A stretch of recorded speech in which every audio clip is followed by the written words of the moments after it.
ప్రభునందు ప్రేమైనటువంటి సహోదరి సహోదరులకు యేసుక్రీస్తు వారి నామంలో శుభవందనములు తెలియజేస్తున్నాను. భారతదేశంలో ప్రపంచ దేశంలో ఉన్నటువంటి వారందరికీ, క్రైస్తవులు క్రైస్తవేతరులకు, అలాగే బ్రదర్ జాషువా ఆర్యం అనే మన యూట్యూబ్ ఛానల్ సబ్స్క్రైబ్ చేసుకున్న వారికి కూడా యేసుక్రీస్తు వారి నామంలో శుభవందనములు తెలియజేస్తూ ఉంటున్నాను. గడిచిన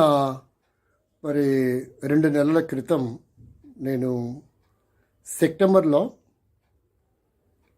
మహారాష్ట్ర గడ్చిరోలి జిల్లాలో ఒక ప్రాంతానికి పరిచయ కొరకై నేను ఆహ్వానించబడినప్పుడు హైదరాబాద్ నుండి చిరువంచకి నేను ఒక బస్సు ఎక్కాను.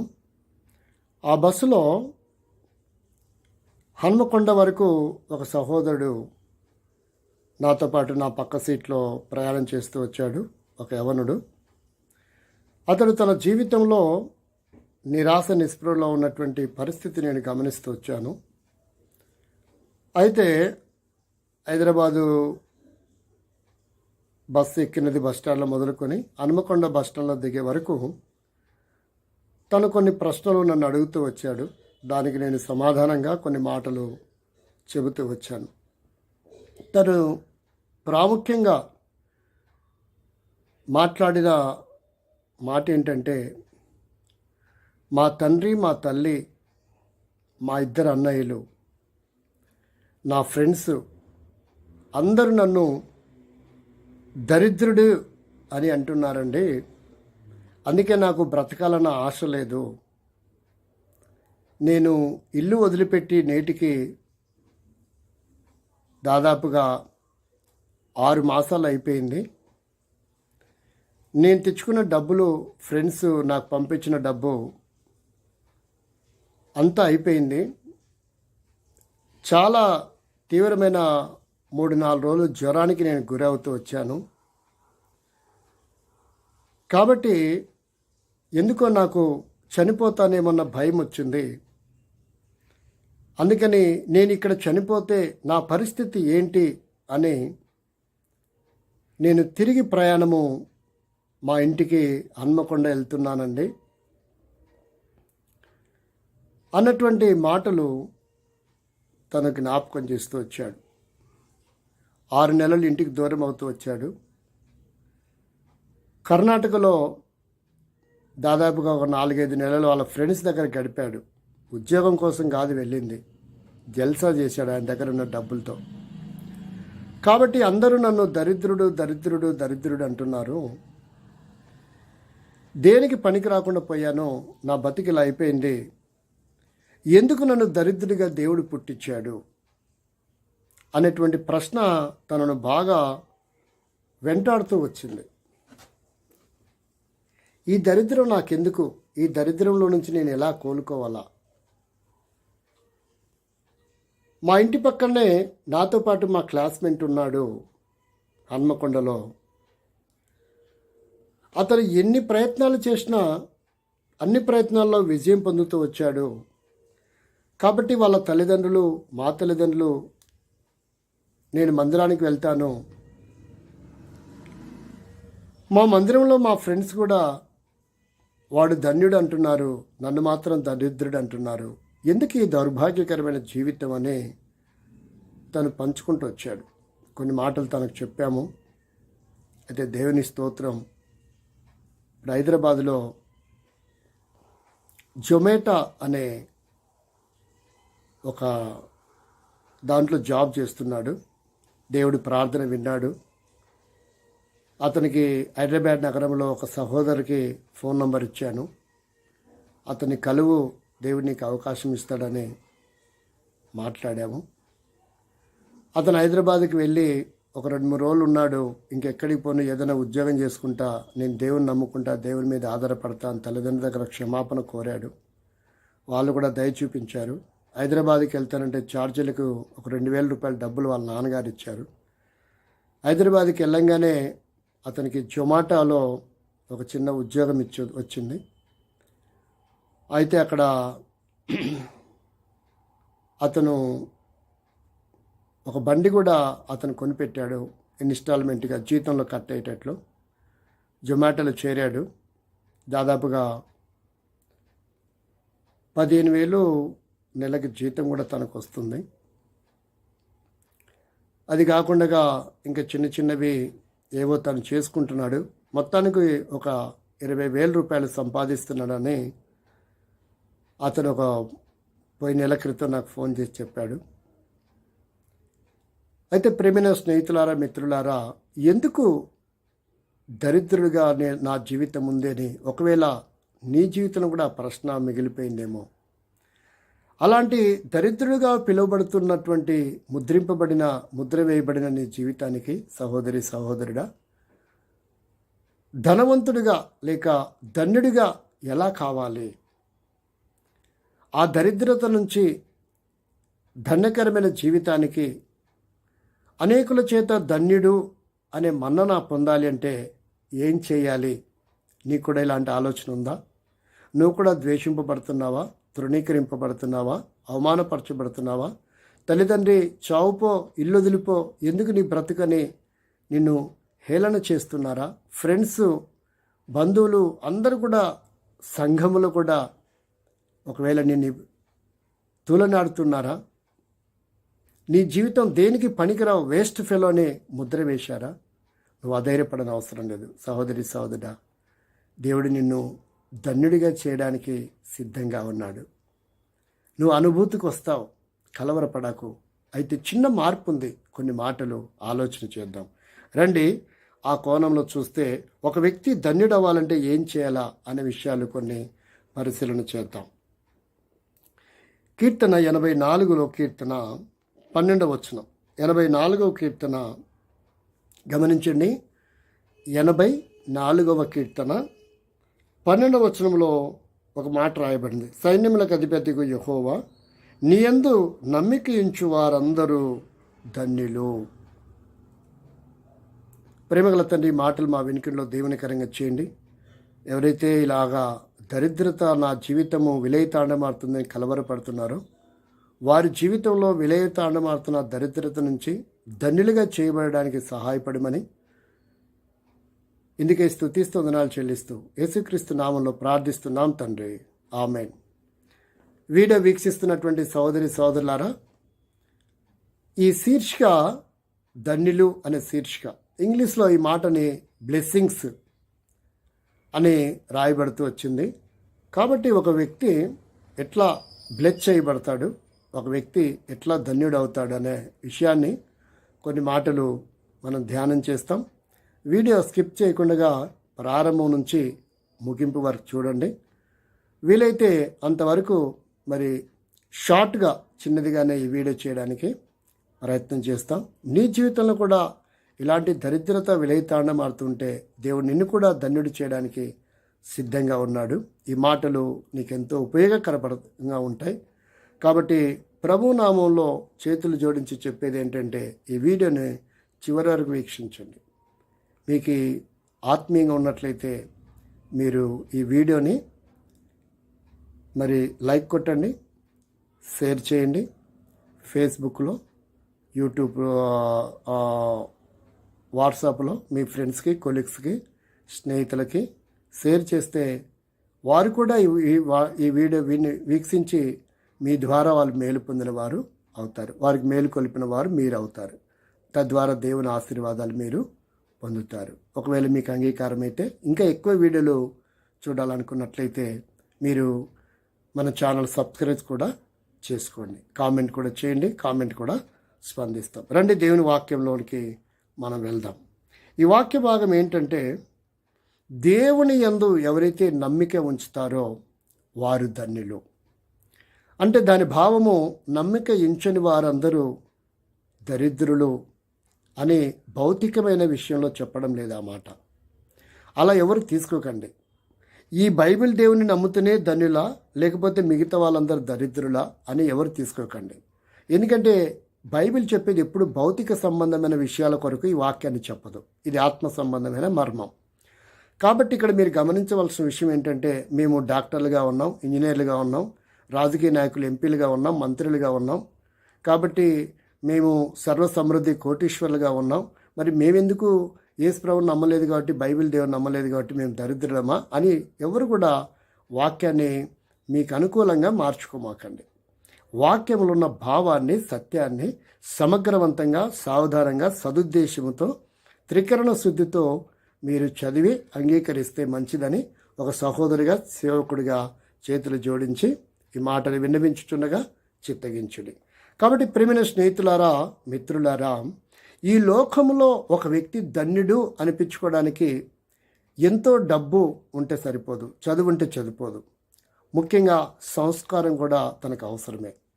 సంస్కారవంతమైన జీవితం, మానవత దృక్పథ కలిగి ఉండాలా. సాటి మనిషిని ప్రేమించి గౌరవించే వ్యక్తిత్వం కూడా ఉండాలా. మంచి మనస్సాక్షి కూడా ఉండాలి. అవన్నీ భౌతికంగా కొంతమందిలో ఉండొచ్చు, కానీ అవి ఆత్మీయత లేకుండా గనక జీవిస్తే అవి కొంతకాలానికి మాత్రమే పరిమితం అవుతాయి. కాబట్టి పరిపూర్ణమైనటువంటి దరిద్రతలో నుంచి కూడా పరిపూర్ణమైనటువంటి ధన్యకరమైన జీవితానికి రావాలంటే యేసుక్రీస్తుని శరణు వేడక తప్పదు. నీ దోషములు పరిహరించబడాలా. కాబట్టి నీకు మనశ్శాంతి కావాలి. ఎంతోమంది సినిమా తారలకు డబ్బులు లేకనా ఎందుకు ఆత్మహత్యలు చేసుకుంటున్నారంటే మనశ్శాంతి లేక. కాబట్టి మనశ్శాంతి, దోషములను బట్టి, తప్పిదములను బట్టి మనశ్శాంతి ఉండదండి. ఒక వ్యక్తి తప్పు చేశారు అనుకోండి, అతను నెమ్మది ఉంటుందా? నిద్ర పడుతుందా? తిన్నది కడుపు కొంటుందా? ఎక్కడ కూర్చోలేడు, నించోలేడు. ఎవరు వచ్చి పట్టుకుంటారా, ఎప్పుడు దొరికిపోతామన్న భయం ఉంటుంది. కాబట్టి తప్పు చేసిన వ్యక్తికి ఎలాగైతే మనశ్శాంతి లేకుండా కలవరంతో, భయంతో ఉంటాడో, అలాగే ఆధ్యాత్మిక జీవితంలో దేవునికి అవిధేయుడై దుర్మార్గపు ఆలోచనలు, అవలక్షణాలు, పాపిష్టి లక్షణాలు కలిగిన ప్రతి వ్యక్తి జీవితంలో కూడా తన ఈ లోకంలో ఎంత ధనవంతుడైనా, ఎంత సమృద్ధి ఉన్నా మనశ్శాంతి లేక తను కలవరపడుతూ, భయపడుతూ తన జీవనాన్ని కొనసాగిస్తూ ఉంటాడు. కాబట్టి అలాంటి వ్యక్తికి ఆత్మశాంతి కావాలా, మనశ్శాంతి కావాలంటే తన దోషములకు, తన తప్పిదానికి పశ్చాత్తాపము జరగాలి. తన తప్పిదముల నుండి విముక్తుడవ్వాలి, విమోచించబడాలి, కాపాడబడాలి, తప్పించబడాలి. ఏ వ్యక్తి కూడా తన భక్తి వైరాగ్యం వలన తన తప్పిదము, దుర్మార్గపు జీవితం నుంచి మరి సన్మార్గంలోనికి ఎంతమాత్రం నువ్వు రాలేడండి. ప్రయత్నాలు చేయొచ్చు, భక్తి వైరాగ్యాలు ఉండొచ్చు, కానీ దుర్మార్గత, అంతరంగంలో ఉన్న దుర్మార్గత విడిచి సన్మార్గంలో తాను ఏమాత్రము జీవించలేడు. అలాంటి వ్యక్తులకి యేసునామమే శరణము. తనెంతటి భారతీయుడైనా, ఎంతటి భక్తి వైరాగ్యం ఉన్నా, తను సౌత్ ఇండియా వాడైనా, నార్త్ ఇండియా వాడైనా, ప్రపంచ దేశంలో ఏ దేశంలో నీవున్నా, ఏ సిటిజన్, ఏ దేశపు మరి సిటిజన్షిప్ నువ్వు కలిగి ఉన్నప్పటికీ, ప్రేమైన సహోదరుడా, నీకు మనశ్శాంతి అవసరం. అప్పుడే నువ్వు ధన్యుడు అవుతావు, ధన్యురాలు అవుతావు. కాబట్టి అది పొందాలంటే నేడే అనుకూల సమయం, నేడే రక్షణ దినం. అందుకని అంటుంది, యేసునందు విశ్వాసం ఉంచుము, అప్పుడు నీవును నీ ఇంటి వారు ఆత్మరక్షణ పొందుతారు.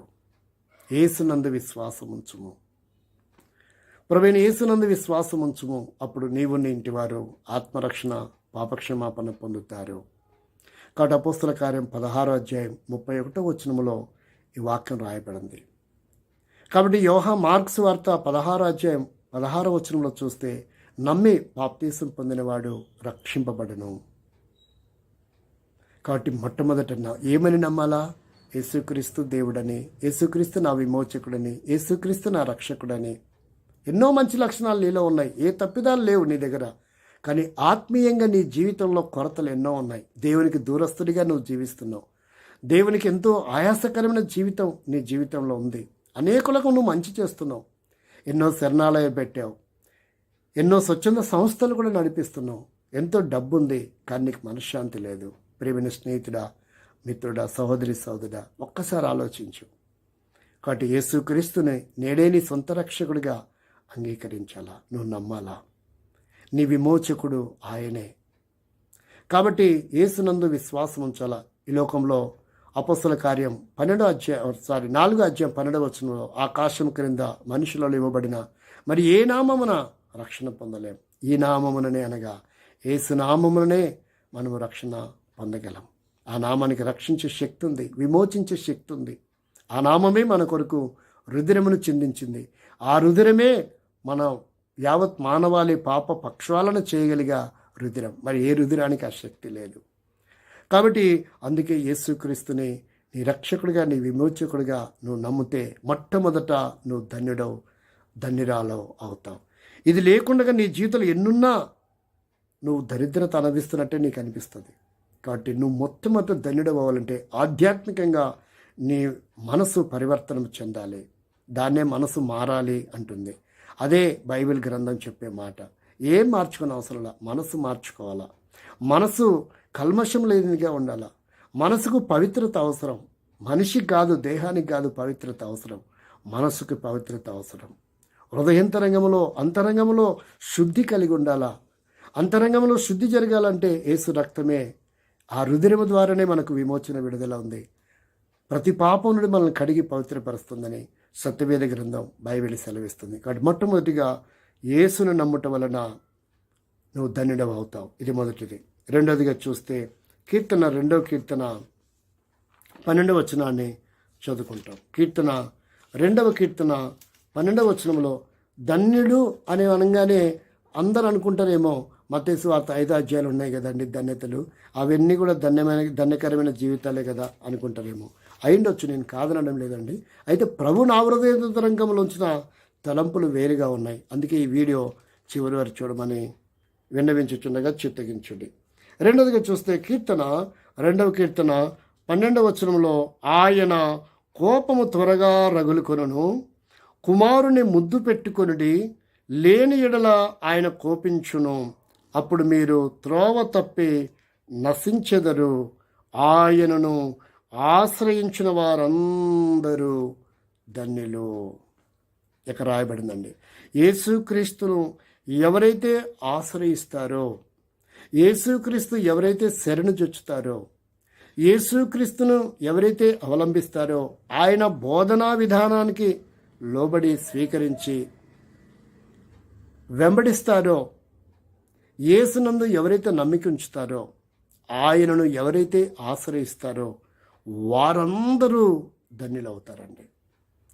ఆయనను ఆశ్రయించకుండా ఈ లోకంలో దేనిని ఆశ్రయించినా నువ్వు పవిత్రుడు కాలేవు. ఒకవేళ నది స్నానమైనా, జపతపాలైనా, పూజ పునస్కారములైనా నీ మనస్సాక్షిని పవిత్రపరచలేవు, నీ మనస్సుని పవిత్రపరచలేవు.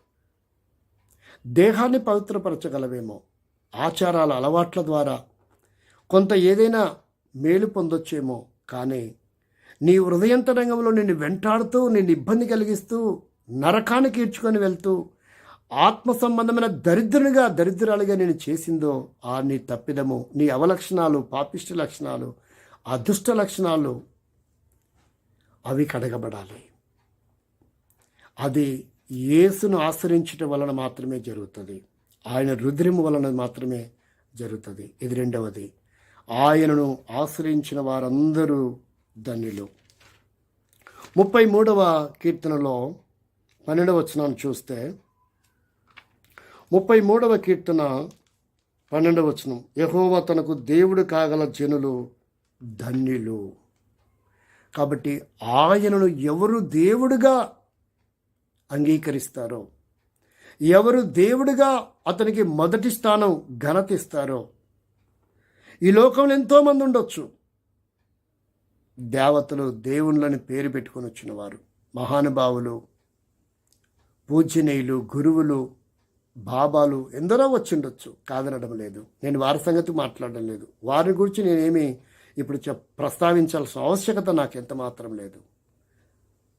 కాబట్టి మూడవదిగా గమనిస్తే, ఎవరైతే యేసు క్రీస్తుని దేవుడిగా గుర్తిస్తారో వారు మాత్రమే ధన్యులవుతారు. మిగతా వారి సంగతి నేను ఇక్కడ ప్రస్తావించడం లేదు, అది నా కాన్సెప్ట్ కాదు. ఇప్పుడు యేసు క్రీస్తుని దేవుడిగా అంగీకరించిన ప్రతి వ్యక్తి ధన్యుడవుతాడు.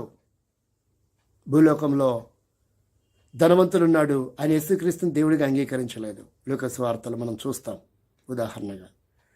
కానీ లాజరు అనేవాడు ఒకడున్నాడు, యేసుక్రీస్తుని అంగీకరించిన వాడు. తను మనుషుల దృష్టికి దరిద్రుడిగానే కనబడుతూ వచ్చాడు. గాయములయ్యాయి, కురుపులు, ట్రీట్మెంట్ చేయించుకోలేకపోయాడు. ఎవరు లేరు తనకి. కురుపులతోనే, కుక్కలు వచ్చి ఆయన గాయములు నాకుతూ ఉన్నాయి. అంతటి దైనందిన జీవితంలో భూమి మీద జీవించాడు. మరణించినప్పుడు అతను దేవుని కుడి పార్శ్వంలో కూర్చున్నాడు. దేవదూతలు వచ్చి అతన్ని తీసుకొని వెళ్ళాయి.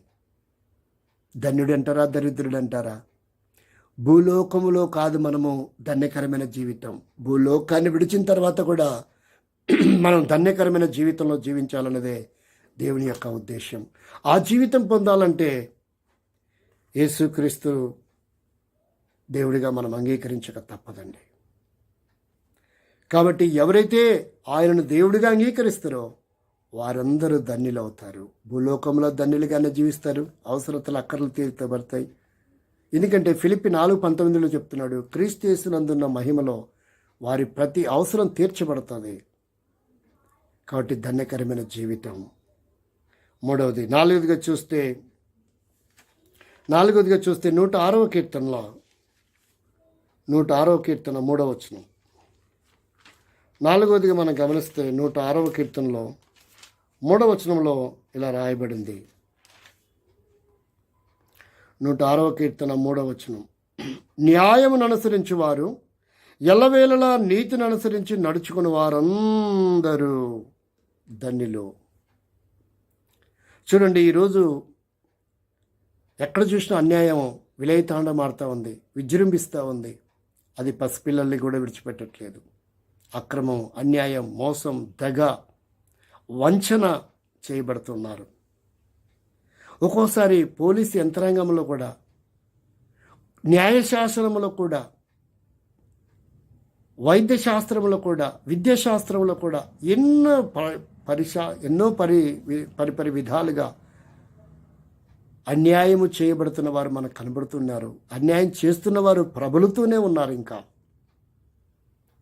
అందరి గురించి మాట్లాడడం లేదు. అన్ని డిపార్ట్మెంట్లు, అన్ని రంగాలలో, ఆత్మీయమైన జీవితంలో, సేవలు కూడా, విశ్వాసుల్లో, పెద్దలలో, నాయకుల్లో, సేవకుల్లో కూడా అన్యాయపు తీర్పు తీర్చే వాళ్ళు ఉంటారు. వెలిచూపుని బట్టి తీర్పు తీర్చేవారు ఉంటారు. ఎవరో చెప్పారు కాబట్టి ఏదో రకంగా అన్యాయపు తీర్పు తీర్చి ఒక వ్యక్తిని, ఒక కుటుంబాన్ని చిత్రహింసలు పెట్టేవారు, అబ్యూస్ చేస్తున్నవారు, హింసిస్తున్నవారు కనబడుతూనే ఉన్నారండి. అందుకని దేవుడు అంటున్నాడు, ఇక్కడ న్యాయవంతుడైన దేవుడు అంటున్నాడు, కీర్తన 106:3 వచనంలో, న్యాయమును అనుసరించిన వారు, రెండవది ఎల్లవేళలా నీతిని అనుసరించి నడుచుకుని వారు ధన్యులు. నువ్వు న్యాయశాస్త్రంలో ఉన్నావా? సహోదరుడా, సహోదరి, నీ స్థానం ఏదైనా ఉండొచ్చు. ఇక్కడ ఈ వాక్యం నిన్ను నిలబెట్టేదిగా ఉందేమో, నడి రోడ్డు మీద దోషిగా నీ మీద నేరారోపణ చేసేదిగా ఉంటుందేమో. ఒక్కసారి తప్పించుకుందామా? తప్పించుకోవాలంటే న్యాయాన్ని అనుసరించి జీవించాలా? నీతిని అనుసరించి మనం జీవిస్తున్నప్పుడు మనం ధన్యులమవుతాము. కాబట్టి ఎంతటి ప్రమాదకరమైన పరిస్థితులు వచ్చినా నీతిని, న్యాయాన్ని మనం విడిచిపెట్టకూడదు. అన్యాయం వైపు ఎప్పుడు మగ్గు చూపకూడదు. అడ్డమైన గడ్డికి మనం దిగజారిపోకూడదు. దేవుని దగ్గర నుంచి ధన్యకరమైన జీవితాన్ని మనం కోల్పోకూడదు. అందుకే మనం ధన్యులుగా ఉండాలని దేవుడు కోరుతున్నాడు. నాలుగవది. ఐదవదిగా చూడండి, 128వ కీర్తన 128వ కీర్తన మొదటి వచనం అండి. 128వ కీర్తన మొదటి వచనం, యెహోవా యందు భయభక్తులు కలిగి ఆయన త్రోవల యందు నడుచువారందరూ ధన్యులు. ఒకటి, దేవుని యందు భయభక్తులు కలిగి ఉండాలి. మూడవది, త్రోవ, నీ వాక్యము నాకు త్రోవ చూపుతున్నది అంటే వాక్యానుసారమైన జీవితం కలిగిన వారు ధన్యులు. భయభక్తులు కలిగి ఉంటే సరిపోదంట, వాక్యానుసారమైన జీవితం బోధిస్తే సరిపోదంట, వింటే సరిపోదంట, దాని ప్రకారంగా జీవించిన వారు, భయభక్తులు కలిగి ఉన్నవారు ధన్యులు అని సత్యవేద గ్రంథం, బైబిలు సెలవిస్తుంది. ఇది ఐదవది. ఆరవదిగా చూస్తే సామెతల గ్రంథం 8వ అధ్యాయము 32వ వచనం. 8వ అధ్యాయము 32వ వచనం, కావున పిల్లలారా నా మాట ఆలకించుడి, నా మార్గములను అనుసరించు వారందరూ ధన్యులు. దేవుని వాక్యాన్ని వినాలి. అనుసరించటం వలన కూడా మనము ధనులమవుతాం. దేవుడు ప్రాధాయపడుతున్నాడు. మనం దేవుని పిల్లలమయ్యా, మంచిదే. నీ విశ్వాస జీవితం, నీ భక్తి, నీ పరిచర్య, నీ సమర్పణ, త్యాగం చాలా గొప్పది, ప్రశంసనీయదగినది, చిరచరణీయంగా నిలబడినటువంటిది. నువ్వు చేసినటువంటి విధానం మంచిదే. అయితే ఇక్కడ అంటున్నాడు దేవుడు, కావున నా పిల్లలారా, నా మాట ఆలకించండి, నా మార్గములను అనుసరించిన వారందరూ ధన్యులు. ఆయన ఇష్టపడుతున్నాడు. ఆయన మార్గం అనుసరించటం వలన మాత్రమే మనం ధన్యత పొందుతాం. వాక్యాన్ని తుంగలో తొక్కి తృణీకరించి ఆయన నామాన్ని ఎక్కడికెక్కడికో వెళ్ళి ఏదేదో చేస్తూ ధన్యులవ్వాలని ఎంతోమంది ప్రభువులు ప్రలోభ పెడతా ఉంటే వాటి వైపు మగ్గు చూపుతూ ఎక్కడికెక్కడికో సహవాసాన్ని, సంఘాన్ని విడిచి ఏదైనా మేము ఆశీర్వదించబడాలని ఇలా రకరకాల వ్యక్తులుగా మేము ధన్యులం అవ్వాలా, మాకు నాయకత్వం రావాలా, మేము అధికారులుగా ఉండాలా అనుకుంటున్నారండి.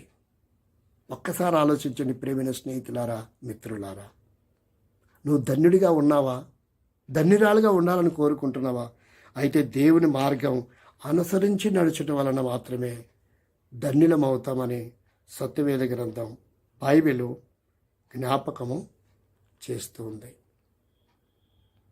కాబట్టి ఈ ధన్యకరమైన జీవితంలోనికి మనందరము చేర్చబడాలని దేవుని వాక్యం మనల్ని హెచ్చరిస్తూ ఉంది.